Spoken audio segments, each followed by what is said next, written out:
Apa kabar pemirsa dimanapun Anda berada, berjumpa kembali dalam program TVR 09 bersama saya Ziaul Bar dan juga rekan saya. Bersama saya Angga Naktar ini dalam 30 menit ke depan kami akan sajikan kepada Anda sejumlah berita nasional khususnya dari sudut pandang DPR RI sebagai referensi Anda dalam memahami dinamika politik, hukum, ekonomi, sosial, dan juga budaya yang ada di Indonesia.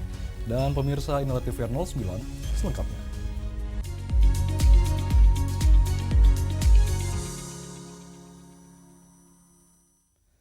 Komisi 3 DPR RI pastikan pembahasan rancangan Undang-Undang Perampasan Aset terus berlanjut dengan menjaring masukan dari akademisi, organisasi advokat, hingga organisasi masyarakat, guna mendesain undang-undang ini agar tidak ada celah penyalahgunaan hukum saat implementasi di lapangan. Pembahasan rancangan Undang-Undang Perampasan Aset dipastikan berlanjut. Komisi 3 DPR RI terus menjaring masukan, baik dari akademisi, organisasi advokat, hingga organisasi masyarakat. Undang-undang ini didesain dengan berbagai batasan yang ketat, sehingga tidak ada celah penyalahgunaan hukum saat implementasi di lapangan. Ketua Komisi 3 DPR RI, Habibur Rahman, mengatakan, Undang-Undang Perampasan Aset dirancang untuk memulihkan kerugian negara seoptimal mungkin, tanpa mengabaikan prinsip hak asasi manusia. Nah, ini yang kemarin kita masukannya banyak dari teman-teman dan kita perlu pengayaan soal itu. Batasnya di mana yang pas gitu kan. Pasti kita berkomitmen agar sebanyak mungkin terjadi aset recovery ya, tapi sisi lain jangan sampai orang yang nggak bersalah terkriminalisasi oleh aparat penegak hukum yang tidak bersih. Sementara itu, anggota Komisi 3 DPR RI Hasbiallah Ilyas mengingatkan agar Undang-Undang Perampasan Aset tidak dijadikan instrumen politik untuk menjatuhkan pihak tertentu, sebab hal ini dapat merusak marwah penegakan hukum. Ia meminta aturan ini dijalankan sesuai dengan urgensi utamanya, yaitu memulihkan aset negara yang diselewengkan oleh pihak yang tidak bertanggung jawab.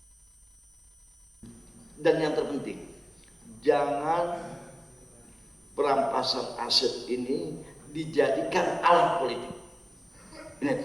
Ini bahaya, ini negara bisa hancur. Kalau hukum semua menghantam orang itu karena dilihat dari sisi politiknya. Ken dan Rangga, TVR Parlemen, melaporkan. Pemirsa, Komisi 9 DPR RI sepakat membentuk panitia kerja guna pastikan perlindungan dan kesejahteraan tenaga kesehatan dan juga tenaga medis. Kekerasan dan intimidasi terhadap tenaga medis masih terjadi di berbagai daerah di Indonesia. Selain itu, persoalan kesejahteraan dokter yang terdampak pemotongan transfer daerah dari pemerintah pusat juga menjadi perhatian serius Komisi 9 DPR RI. Untuk itu, Komisi 9 DPR RI sepakat membentuk panitia kerja atau Panja Perlindungan dan Kesejahteraan Tenaga Kesehatan dan Tenaga Medis. Wakil Ketua Komisi 9 DPR RI Charles Honoris mengungkapkan, Perhimpunan Dokter Umum Indonesia atau PDUI menyampaikan aspirasi terkait masih minimnya perlindungan bagi tenaga kesehatan dan tenaga medis, khususnya pada unit pelayanan darurat di daerah 3T. Bagaimana selama ini perlindungan terhadap tenaga kesehatan dan tenaga medis termasuk dokter masih belum memadai sehingga terjadi kasus-kasus kekerasan terhadap tenaga medis di berbagai tempat di Indonesia.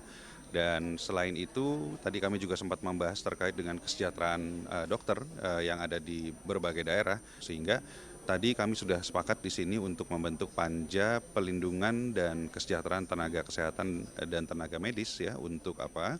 Agar ke depan kita bisa memastikan bahwa seluruh tenaga kesehatan dan tenaga medis termasuk dokter bisa mendapatkan pelindungan ketika menjalankan tugasnya, termasuk dari sisi kesejahteraan harus bisa mendapatkan penghasilan yang layak, baik yang bekerja di fasilitas pemerintah maupun yang bekerja di sektor swasta. Panja Perlindungan dan Kesejahteraan Tenaga Kesehatan diusulkan tidak hanya memperjuangkan kesejahteraan dokter dari segi pendapatan, namun juga perlindungan dari kekerasan, ancaman fisik maupun psikologis. Valdo dan Domi, TVR Parlemen, melaporkan. Komisi 4 DPR RI lakukan kunjungan kerja ke Bantul guna pastikan kawasan konservasi laut berjalan baik. Dan informasi selengkapnya jangan kemana-mana, tetap bersama kami di TVR 09.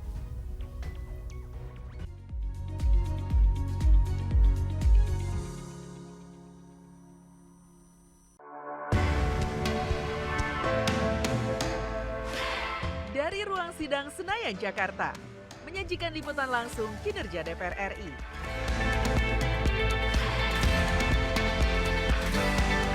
dialog mendalam, investigasi, dan profil wakil rakyat. TVR Parlemen kini hadir 24 jam. Yuk kita kenalan dengan anggota DPR RI periode tahun ini. Dari depan kursi, di balik kursi, gini, di balik kursi. Aku ingin menjadi sesuatu yang mungkin bisa kau rindu. Itulah pokok nama. Semakin penasaran kan bagaimana kiprah karir politiknya? Hanya di TVR Parlemen. In a rapidly changing world, Southeast Asia continues to grow as a region of opportunity, cooperation, and shared aspirations. And parliaments play a vital role in shaping policies that guide our collective future. On July 22, 2026, parliamentarians from across ASEAN gathered for the 17th IPA Caucus, a platform for dialogue on the roles of parliaments in strengthening ASEAN centrality, in navigating complex global challenges, a platform for dialogue, a dialogue with the ambition to elevate, a moment for ASEAN.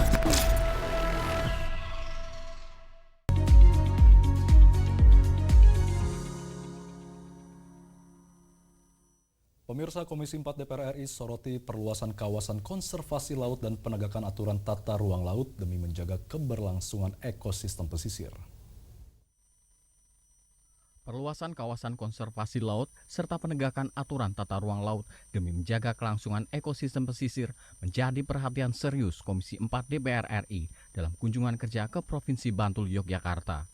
Anggota Komisi 4 DPR RI Jailani menyampaikan, dalam pertemuan Komisi 4 DPR RI bersama Kementerian Kelautan dan Perikanan membahas sejumlah program strategis yang menjadi prioritas pemerintah, di antaranya pembangunan kampung nelayan merah putih serta perluasan kawasan konservasi laut sebagai bagian dari upaya menjaga keberlanjutan sumber daya kelautan Indonesia.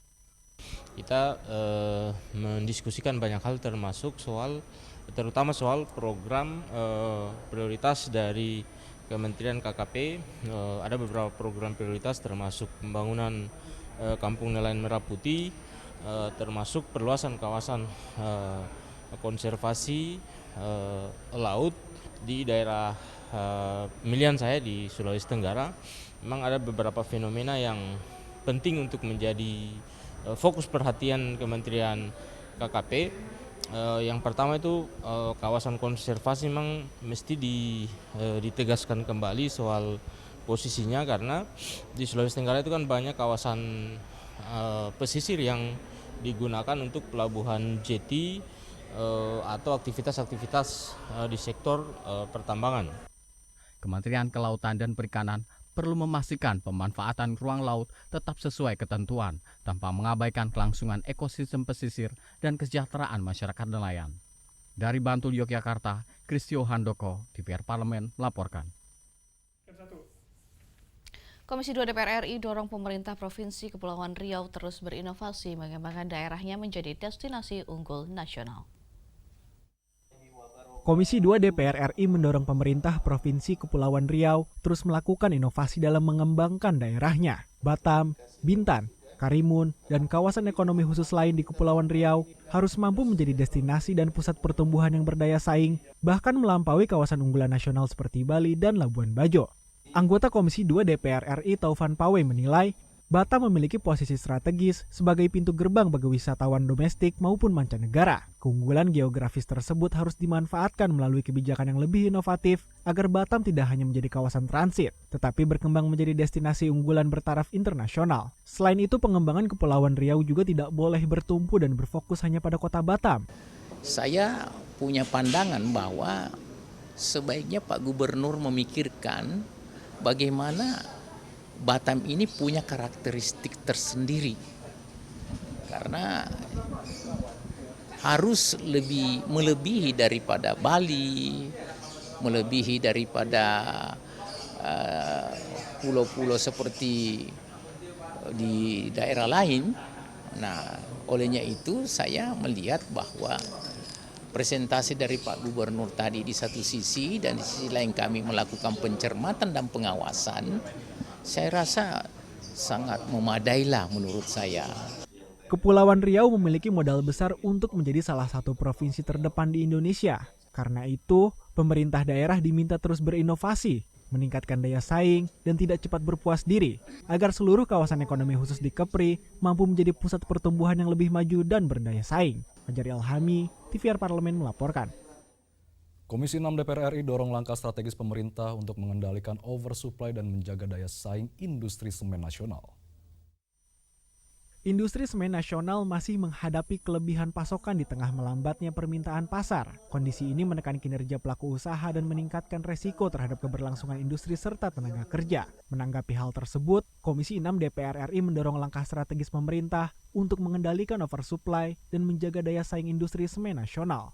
Dalam kunjungan kerja spesifik ke Makassar, Sulawesi Selatan, rencana pembangunan fasilitas packing plant PT Konsemen di Kabupaten Baru turut menjadi sorotan Komisi 6 DPR RI. Wakil Ketua Komisi 6 DPR RI Nurdin Halid menilai, rencana tersebut perlu dicermati secara menyeluruh agar tidak memperburuk kondisi kelebihan pasokan semen yang saat ini masih terjadi. Pasalnya, di kawasan timur Indonesia saja lebih dari setengah kapasitas produksi belum terserap. Untuk itu, pembangunan fasilitas pengepakan harus dipastikan tidak menjadi pintu masuk distribusi semen dari pabrik di daerah lain. Produksi daripada semen di kawasan timur itu kurang lebih 27 juta. Sementara daya serap masyarakat maupun pembangunan lainnya oleh pemerintah maupun swasta itu hanya 13 juta lebih. Berarti 52% itu overproduksi, oversupply. Nah, di sisi lain, anggota Komisi 6 DPR RI Ismail menyebut untuk mengatasi persoalan oversupply semen tidak cukup hanya dengan membatasi pembangunan pabrik baru. Pemerintah juga perlu membuka pasar baru agar kelebihan produksi dapat terserap. Oleh karena itu, ia mendorong peningkatan ekspor sebagai salah satu solusi untuk menjaga keberlangsungan industri semen nasional. Harapannya bahwa surplus kita harus cari jalan keluarnya termasuk dengan melakukan penjajakan kerjasama dengan luar negeri. Dan sekarang kan juga kita sudah lihat bahwa semen industrinya sudah ada yang kita jual ke luar negeri ya. Dari Sulawesi Selatan, Andini Putri, TVR Parlemen melaporkan. Dan akses listrik yang andal menjadi salah satu fondasi penting dalam meningkatnya kualitas hidup masyarakat sekaligus mendorong pemerintah membangun hingga seluruh pelosok Indonesia. Komitmen menghadirkan layanan kelistrikan yang aman, merata, dan berkelanjutan pun terus menjadi perhatian DPR RI sebagai bagian dari upaya mewujudkan kesejahteraan masyarakat. Informasi selengkapnya sesaat lagi, tetaplah di TVR 09.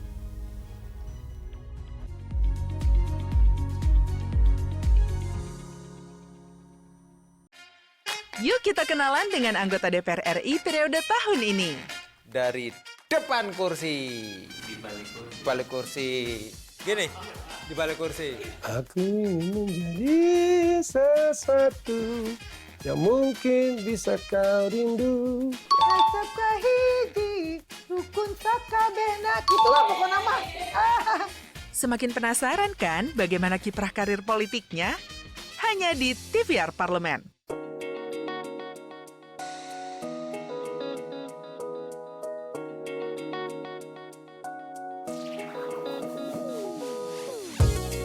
Kehadiran mereka tidak hanya mewakili suara perempuan, tetapi juga membawa perspektif yang beragam serta pengalaman hidup yang unik ke dalam proses pembuatan kebijakan. Saksikan Perempuan Parlemen hanya di TVR Parlemen.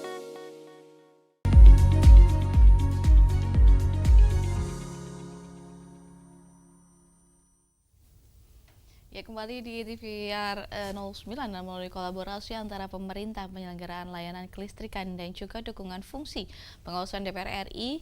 Di sini keandalan pasokan listrik diharapkan mampu menjawab kebutuhan masyarakat sekaligus mendukung pertumbuhan ekonomi nasional.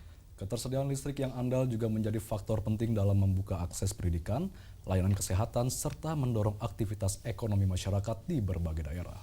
Dan kita akan simak liputan mendalam yang telah dikemas tim redaksi TVR Parlemen dalam segmen editorial Parlemen berikut ini.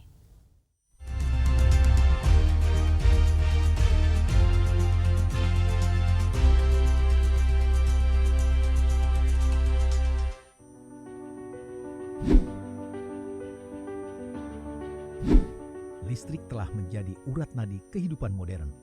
Dari menyalakan lampu di rumah, menjalankan aktivitas belajar dan bekerja, hingga menggerakkan industri dan perekonomian nasional. Kebutuhan energi listrik terus meningkat seiring pertumbuhan penduduk, perkembangan teknologi, dan akselerasi pembangunan di berbagai daerah. Di balik kebutuhan yang terus bertambah, Indonesia masih menghadapi berbagai tantangan. Pemerataan akses listrik, keandalan pasokan, keterjangkauan tarif, hingga percepatan pemanfaatan energi baru terbarukan menjadi pekerjaan besar yang harus diselesaikan secara berkelanjutan.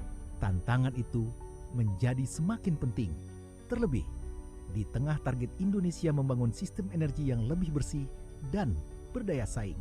Pemanfaatan tenaga surya, air, panas bumi, maupun sumber energi terbarukan lain terus didorong untuk mengurangi ketergantungan pada energi fosil. Namun, transisi energi memerlukan dukungan kebijakan dan regulasi yang mampu mengikuti perkembangan zaman. Anggota Komisi 12 DPR RI, Dewi Justisiana menilai, sistem ketenagalistrikan nasional harus mampu menjamin pasokan listrik yang andal, terjangkau, dan berkelanjutan.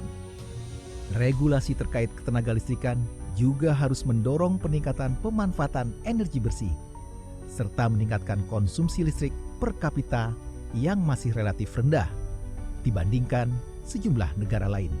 Kita berharap dengan adanya rancangan undang-undang listrik yang baru ini bisa mengakomodir dan aspirasi sehingga tingkat utilitas per kapita listrik per tahun kita itu bisa bertumbuh. Karena selama ini kalau kita bandingkan dengan negara lain kita masih dalam posisi yang paling rendah. Jadi kita berharap dengan adanya banyak perubahan di pasal-pasal tertentu di dalam rancangan undang-undang kelistrikan yang baru ini, itu memang bisa mendorong utilitas listrik per kapita per tahunnya. Meningkatnya kebutuhan listrik tidak hanya berdampak pada masyarakat, tetapi juga menentukan daya saing industri dan iklim investasi. Ketersediaan pasokan yang stabil menjadi faktor penting bagi dunia usaha. Sementara, pemerataan akses listrik menjadi kunci dalam mendorong pertumbuhan ekonomi di berbagai daerah. Menurut Wakil Ketua Komisi 12 DPR RI, Sugeng Suparwoto, energi bukan lagi sekedar kebutuhan dasar, melainkan salah satu penopang kemajuan bangsa.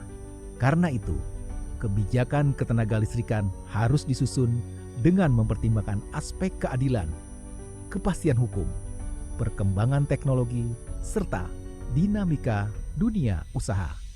DPR fungsi legislasi dalam menyusun undang-undang telah memberi atau telah meminta masukan dari seluruh masyarakat.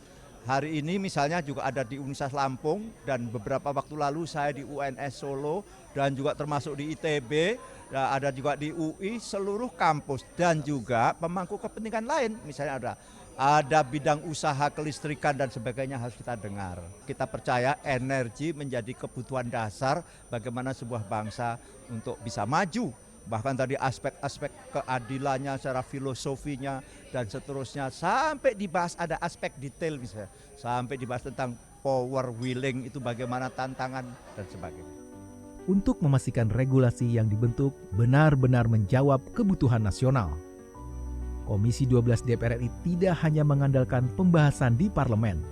Berbagai masukan dihimpun dari akademisi, pemerintah daerah, pelaku usaha, dan pemangku kepentingan lain. Seluruh masukan tersebut akan menjadi bagian dari penyempurnaan rancangan undang-undang ketenagalistrikan. Regulasi ini diharapkan mampu menjadi landasan bagi sistem ketenagalistrikan nasional yang lebih andal, berkeadilan, mendukung transisi energi, memberikan kepastian hukum, serta menjamin ketersediaan listrik bagi masyarakat dan dunia usaha di masa depan.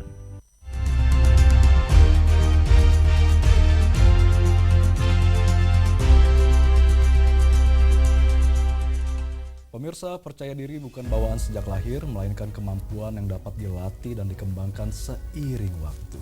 Ya, benar sekali Zia, di mana dengan rasa percaya diri yang baik, seseorang dapat lebih berani menghadapi tantangan, menyampaikan pendapat dan juga mengembangkan potensinya.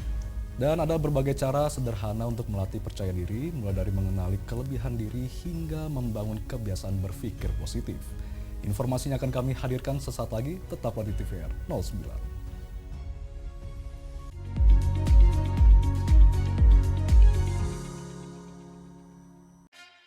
Yuk kita kenalan dengan anggota DPR RI periode tahun ini. Dari depan kursi, di balik kursi, gini, di balik kursi. Aku ingin menjadi sesuatu yang mungkin bisa kau rindu. Acap kahiji, rukun sakabehna. Gitulah pokoknya mah. Semakin penasaran kan bagaimana kiprah karir politiknya? Hanya di TVR Parlemen. Dari ruang sidang Senayan, Jakarta, menyajikan liputan langsung kinerja DPR RI.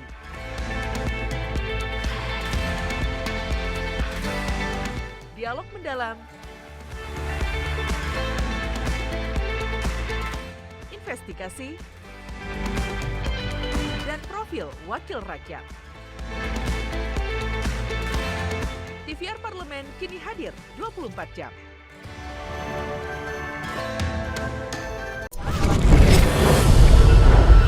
In a rapidly changing world, Southeast Asia continues to grow as a region of opportunity, cooperation, and shared aspirations. And parliaments play a vital role in shaping policies that guide our collective future. On July 22, 2026, parliamentarians from across ASEAN gathered for the 17th IPA Caucus, a platform for dialogue on the roles of parliaments in strengthening ASEAN centrality, in navigating complex global challenges, a platform for dialogue, a dialogue with the ambition to elevate, a moment for ASEAN.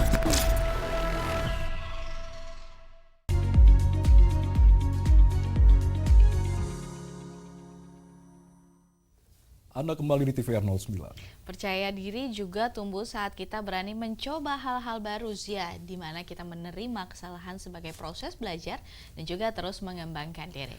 Ya benar sekali Anggun, dengan melangkah sedikit demi sedikit secara konsisten, rasa percaya diri akan semakin kuat dan membantu kita meraih berbagai peluang. Nah Zia, ini selanjutnya kita akan sama-sama menyaksikan terkait dengan tips meningkatkan kepercayaan diri dalam segmen Intips Informasi dan Tips berikut ini.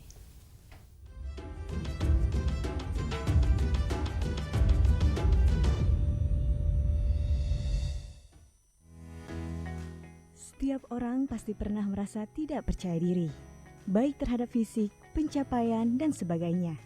Itu hal yang sangat wajar. Tapi kabar baiknya, rasa tidak percaya diri bisa diatasi sedikit demi sedikit. Kepercayaan diri bukanlah soal kesempurnaan, melainkan tentang keberanian untuk mencoba meski dalam kondisi ragu. Jika kamu sedang berusaha melawan perasaan tidak percaya diri, ketidakpercayaan tersebut seringkali menjadi penghalang dalam mengembangkan potensi diri. Namun, dengan metode yang tepat, kita dapat belajar untuk memperkuat keyakinan dan kepercayaan pada kemampuan diri sendiri.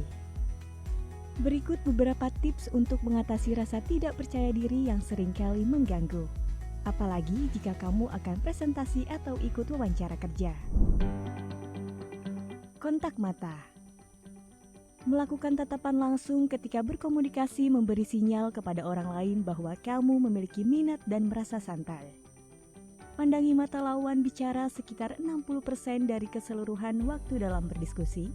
Jika kamu merasa tatapan langsung terlalu menakutkan, mulailah dengan fokus pada titik yang berada di sekitar mata.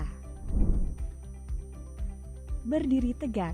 Orang yang memiliki rasa percaya diri umumnya terlihat berdiri atau duduk dengan punggung tegak, bahu terbuka, dan dada mengembang. Sikap tubuh ini tidak hanya memperlihatkan kepercayaan diri, tetapi juga memancarkan aura positif serta kesiapan dalam menghadapi segala tantangan. Berikut beberapa keuntungan dari menjaga postur tubuh yang baik antara lain: meningkatkan sirkulasi oksigen ke otak dan seluruh tubuh, mengurangi ketegangan pada otot serta nyeri, meningkatkan daya fokus dan konsentrasi, memberikan kesan yang lebih baik kepada orang-orang di sekitar. Hindari memasukkan tangan ke dalam saku. Sebisa mungkin jangan menyimpan tangan di dalam saku, terutama saat kamu merasa tanganmu bergetar. Kebiasaan ini malah memberi kesan bahwa kamu lebih gelisah dan kurang memiliki rasa percaya diri. Lebih baik letakkan tanganmu di luar saku untuk menunjukkan rasa percaya diri yang lebih. Senyum yang tulus dan ramah. Salah satu bahasa tubuh paling kuat yang menunjukkan kepercayaan diri, orang yang percaya diri tidak ragu untuk tersenyum, baik dalam situasi sosial maupun profesional. Senyum yang tulus tidak hanya membuat kamu terlihat lebih ramah dan mudah didekati, tetapi juga memancarkan energi positif yang dapat mempengaruhi orang-orang di sekitar kamu. Bicara perlahan dan jelas. Ketika merasa cemas, kamu mungkin ingin segera menyelesaikan percakapan. Namun, berucap dengan cepat dapat menunjukkan rasa khawatir. Ambil napas dalam-dalam, beri sedikit waktu jeda dan ucapkan kata-kata dengan jelas. Dengan berbicara secara perlahan, kamu memberikan kesempatan pada orang lain untuk menangkap dan memberi tanggapan. Suara yang tenang menggambarkan kepastian diri. Ini menunjukkan bahwa kamu tidak merasa ragu untuk diungkapkan. Itu dia beberapa tips dan informasi untuk kamu yang ingin terlihat lebih percaya diri. Ingat, proses membangun kepercayaan diri membutuhkan waktu. Jadi, nikmati setiap langkahnya. Selamat mencoba dan semoga berhasil.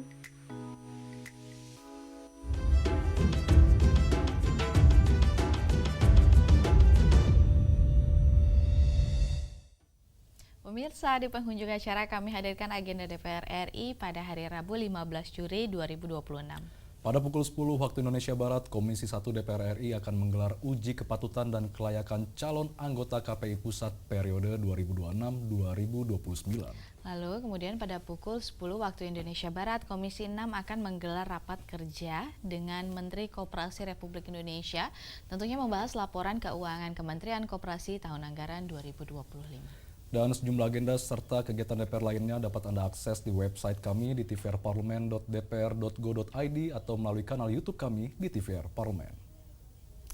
Baik pemirsa TVR Parlemen, demikianlah TVR 09 edisi pagi ini. Segenap kru TVR Parlemen yang bertugas mengucapkan terima kasih telah menyaksikan TVR 09 hari ini.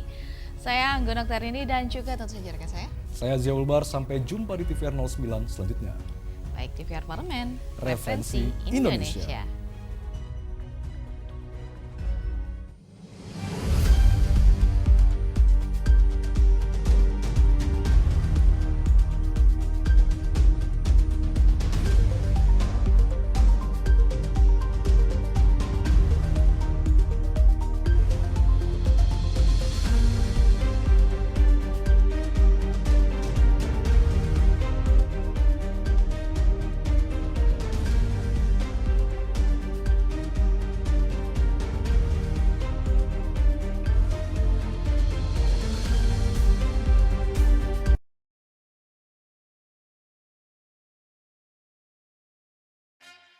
Yuk kita kenalan dengan anggota DPR RI periode tahun ini.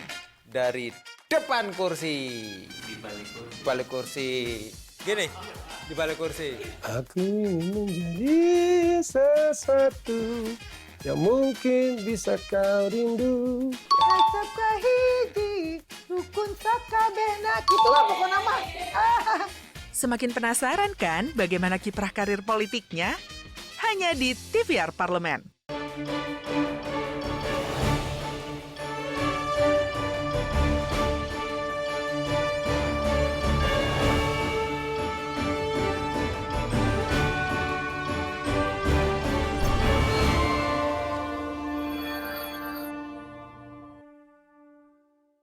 Guru ini udahlah dibikin kayak tenaga kerja di perusahaan. Probation, lulus, diangkat tetap.